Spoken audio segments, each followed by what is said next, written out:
अस्सलाम वालेकुम।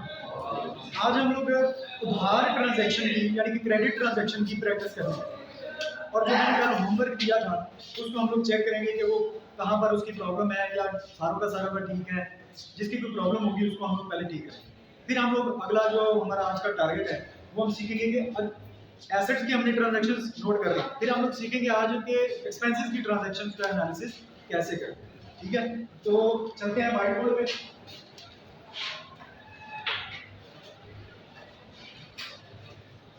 कल मैंने आपको एक ट्रांजैक्शन लिखवाई थी चेयर परचेज। ठीक है बेटा, ध्यान से लेक्चर सुनो। कल आप एब्सेंट थे तो आज जरा chair purchase from Aslam ₹1000। Amount कुछ भी हो जो होगी वही लिख देंगे, अमाउंट से तो फर्क नहीं पड़ता। ठीक है, अब देखो इस ट्रांजैक्शन में असलम का नाम आया है इसलिए ये उधार वाली ट्रांजैक्शन। यहाँ से पता चल गया कि ये क्रेडिट ट्रांजैक्शन है। क्रेडिट ट्रांजैक्शन है तो इसका मतलब है कि इसमें कैश अकाउंट नहीं आ सकता, कैश हमने नहीं दिया।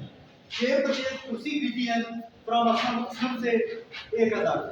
अब यहाँ पर देखिए सोचें, शेयर परचेज कुर्सी खरीदी है तो कारोबार में क्या चीज आई, किस चीज में इजाफा हो रहा है, कुर्सी को हम कुर्सी भी लिख सकते हैं यानी कि चेयर को चेयर भी लिख सकते हैं और उसको फर्नीचर भी मेंशन किया जा सकता है।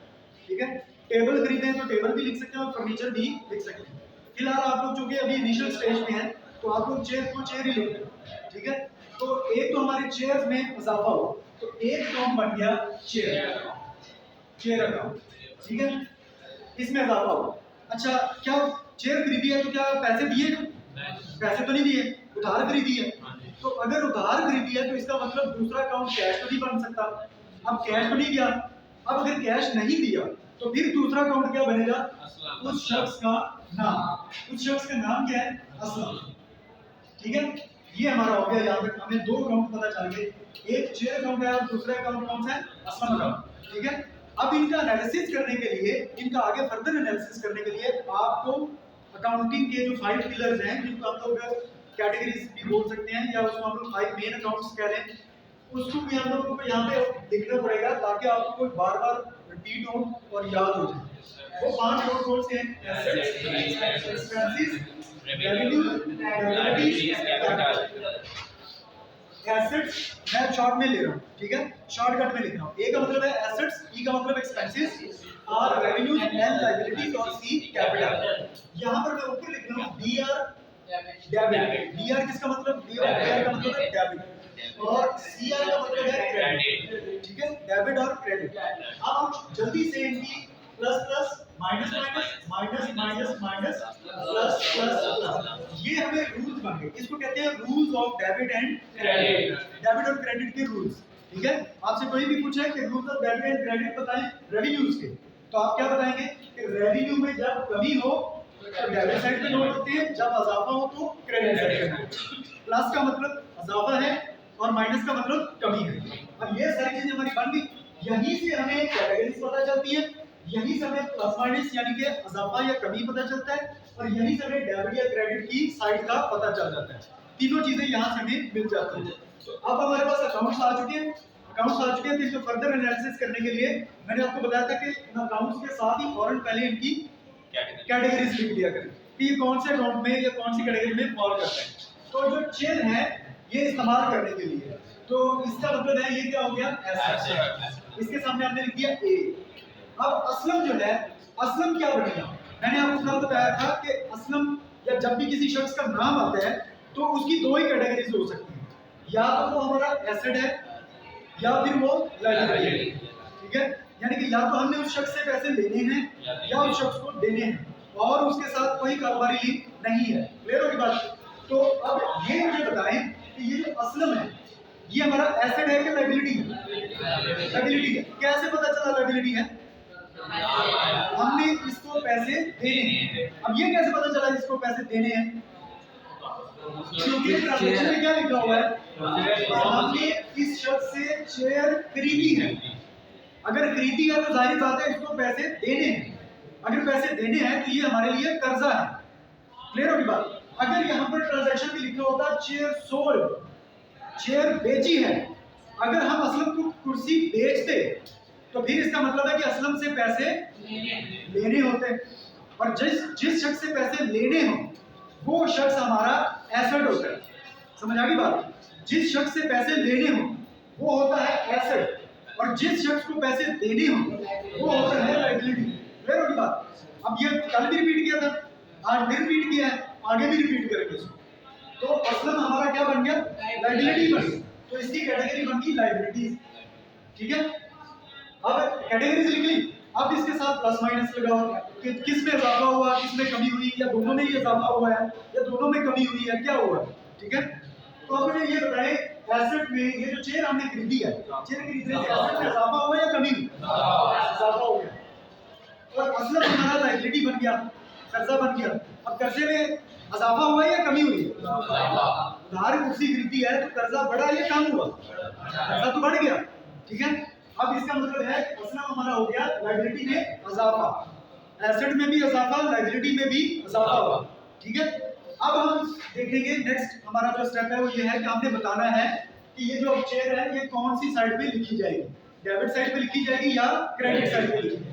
तो देखिए एसेट में इजाफा हो तो यहां से देखें, एसेट में इजाफा हो तो क्या करते हैं? डेबिट। ए प्लस लिखा है तो यहां से देखें ए प्लस डेबिट, तो इसके सामने हमने लिख दिया, मैं शॉर्टकट में लिख देता हूं बीआर, डेबिट। क्लियर होगी बात? आगे चलें, अब इसकी साइड देखते हैं, लायबिलिटीज में इजाफा। जब हमें पहली साइड पता चल गई है तो दूसरी साइड में खुद ही पता चल गई कि इसने क्रेडिट ही होना है, लेकिन फिर भी हम इसको rules of debit and credit से देखते हैं। बेटा ध्यान से देखो इधर, दूसरी यहां से हम लोग फिर भी इसको कंफर्म करेंगे कि बाकी ये क्रेडिट होता है या नहीं होता है। तो देखिए लायबिलिटी में इजाफा, लायबिलिटीज में इजाफा, तो किधर जाएगा? Credit side. यहां पर मैंने लिख दिया सीआर। ठीक है, तो ये क्रेडिट साइड पे हो गया। समझ आ गई सबको? सब अपनी ट्रांजैक्शन चेक करें, सबने सही एनालिसिस किया, किसी का गलत है तो मेरे ख्याल उसको अब समझ आ गई होगी। ठीक है, नेक्स्ट मैंने जो आपको लिखवाई थी ट्रांजैक्शन वो क्या थी? क्या खरीदा है? लैपटॉप परचेज किया, ऑन क्रेडिट लिखा होगा। अब देखिए ये है laptop purchase, laptop purchase on credit ₹2000 कर देते हैं। ठीक है, लैपटॉप खरीदा है ऑन क्रेडिट मतलब उधार खरीदा, लैपटॉप उधार खरीदा है 2000 रुपये। ठीक है, तो लैपटॉप खरीद रहे हैं तो पहला अकाउंट क्या बना? लैपटॉप अकाउंट, ये एक अकाउंट आ गया। ठीक है, अब दूसरा अकाउंट क्या आएगा? अब कुछ लोग क्या लिखेंगे? कुछ लोग लिख देंगे क्रेडिट, ऑन क्रेडिट, ये दूसरा अकाउंट बना देंगे। हालांकि ये दूसरा अकाउंट है ही नहीं, ऑन क्रेडिट कोई अकाउंट नहीं है। ऑन क्रेडिट का मतलब क्या होता है? उधार। ठीक है, यहाँ पर जिससे हमने उधार खरीदा है, ये जो कि उधार वाली ट्रांजैक्शन है, ऑन क्रेडिट से पता चल गया उधार। अब अगर उधार है तो यहाँ पर कैश अकाउंट तो आ ही नहीं सकता, कैश अकाउंट तो आ ही नहीं सकता, कैश तो दिया ही नहीं, इसका मतलब है उधार। अब उधार है तो उस शख्स का नाम होना चाहिए यहाँ पर, अब उस शख्स का नाम भी नहीं है। अब उस शख्स का नाम नहीं है तो उसको अकाउंटिंग वाला नाम दे, उस शख्स को अकाउंटिंग वाला नाम दे।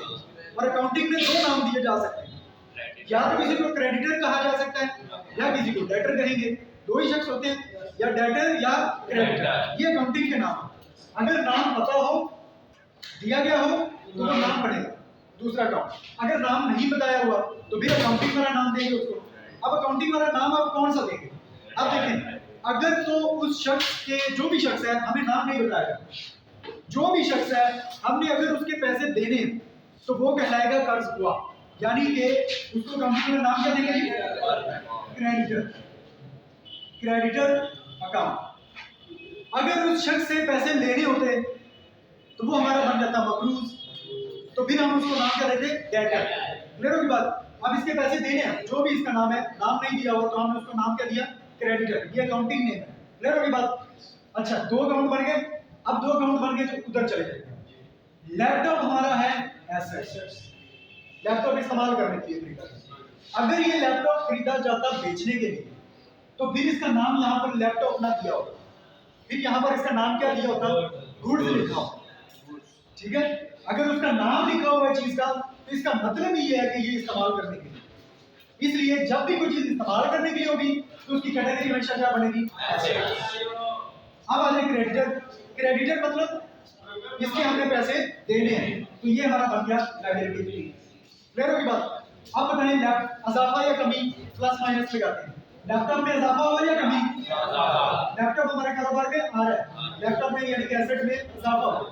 अब क्रेडिटर मतलब लायबिलिटी, कर्जा, कर्जों में इजाफा हुआ या कमी? इजाफा हुआ है। क्लियर होगी बात? एसेट में अब डेबिट क्रेडिट लगाना है, तो एसेट में इजाफा हो तो डेबिट साइड पे रिकॉर्ड होगा, वहां से देखें, और लायबिलिटीज में इजाफा हो तो क्रेडिट साइड पे रिकॉर्ड होगा। क्लियर होगी बात? होगी? थोड़ी सी और समझ आ गई? अब तेज तेज थोड़ा सा इसको सॉल्व करते हैं, जल्दी सॉल्व करते हैं। तीसरी ट्रांजैक्शन मैंने लिखवाई थी, मशीन बॉट फ्रॉम, क्या खरीदा है? मशीन। अब हमने खरीदी है machine, machine bought, BOUGHT bought from.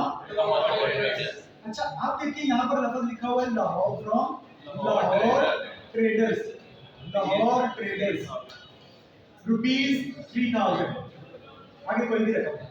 आप देखिए क्या खरीद रहे हैं? मशीन बॉट, मशीन खरीदी है from Lahore traders, Lahore traders से, और 3000 रुपए। क्लियर होगी बात? अच्छा अब क्या चीज खरीदी जा रही है? मशीन। मशीन में इजाफा हुआ, एक अकाउंट बन गया मशीन, मशीन अकाउंट। ठीक है, अब किससे खरीद रहे हैं? लाहौर ट्रेडर से। उस शख्स का नाम दिया होगा, ये भी एक शख्स है, मैंने आपको पहले भी 2 दफा बताया, ये तीसरी दफा बता रहा हूँ कि लाहौर ट्रेडर वैसे तो एक बिजनेस का नाम है, लेकिन बिजनेस बजाते खुद क्या होता है? एक शख्स होता है। ठीक है, बिजनेस भी एक शख्स होता है, इसको आर्टिफिशियल पर्सन कहते हैं, नकली शख्स, लेकिन होता है ये शख्स। ठीक है, तो ये लाहौर ट्रेडर्स लिखा हो या असलम लिखा हो, असलम भी एक नाम है, लेकिन ये एक इंडिविजुअल का नाम है, एक बंदे का नाम है, लेकिन लाहौर ट्रेडर एक बिजनेस का नाम है। ये भी शख्स है, ये भी शख्स है, इंग्लिश में इसको भी पर्सन कहते हैं, इसको भी पर्सन ही कहते हैं। तो यहाँ पर भी नाम दिया गया था, ये भी नाम ही गिवन है। ठीक है, तो अब यहाँ पर लिखेंगे सेकंड अकाउंट हमें क्या बन गया? Lahore traders, Lahore traders. Okay, तो अब अगला काम तो बड़ा आसान है, लैपटॉप मशीन, मशीन इस्तेमाल करने के लिए, तो ये क्या बन गया? एसेट। लाहौर ट्रेडर्स लायबिलिटी, इनके पैसे देने हैं कि इससे लेने हैं? भाई इससे मशीन खरीदी है तो इसको पैसे देने हैं, तो लायबिलिटी। अगर इसको चीज बेची होती तो ये हमारा एसेट बनता था। ठीक है, लाहौर ट्रेडर। मशीन में इजाफा हुआ या कमी? इजाफा हुआ। कर्जों में इजाफा हुआ या कमी? इजाफा हुआ। एसेट में इजाफा हो तो डेबिट, लायबिलिटी में इजाफा हो तो आगे समझ आसान हो गया। अब अगली ट्रांजैक्शन में जुबानी बताएं मुझे, मैं जुबानी उसका सॉल्यूशन बताता हूं, आप चेक करें। मोबाइल खरीदे, मोबाइल वर्ड ऑन अकाउंट। अब यहाँ पर देखिए ये वाली ट्रांजैक्शन आ गई, इधर देखो बेटा, इधर ये अब लैपटॉप की जगह पे क्या आ गया? मोबाइल। परचेज या बॉट एक ही बात है, ऑन अकाउंट आ गया। अब क्या तीसरी चौथी ट्रांजैक्शन में लफ्ज क्या आ रहा है? On account. देखिए सब लोग देखिए अपनी अपनी ट्रांजैक्शन, चौथे नंबर वाली ट्रांजैक्शन देखिए, मोबाइल परचेज ऑन अकाउंट। अब मोबाइल खरीदा है उधार, जिससे उधार, एक तो अकाउंट समझ आ गया, मोबाइल अकाउंट, मोबाइल का इजाफा। दूसरा अकाउंट उस शख्स का नाम आना था, उसका नाम ही नहीं बताया हुआ। अब नाम नहीं बताया हुआ तो उसको अकाउंटिंग वाला नाम दे दे। अकाउंटिंग वाला नाम कौन सा दिया जाएगा? क्रेडिटर। ये बिल्कुल यही दो नाम नहीं आ गए, लैपटॉप की जगह पे आ गया मोबाइल, और दूसरा नाम अकाउंटिंग वाला क्या आ गया? क्रेडिटर। बाकी अगला जो सारा एनालिसिस है वो सेम, एसेट में इजाफा हुआ डेबिट साइड पे नोट होगा, और लायबिलिटी में इजाफा हुआ तो क्रेडिट साइड पे नोट होगा। Everything is clear? काफी है इतना आज के लिए। आज हम लोग इसको यहीं पे स्टॉप कर रहे हैं फिलहाल, और फिर हम लोग नेक्स्ट इंशाल्लाह, अगर हमारे पास नेक्स्ट लेक्चर में टाइम बचेगा तो फिर हम लोग रेंट वाली जो, सॉरी रेंट कह रहा हूँ, एक्सपेंसेस वाली जो ट्रांजैक्शन है उनका हम एनालिसिस करेंगे।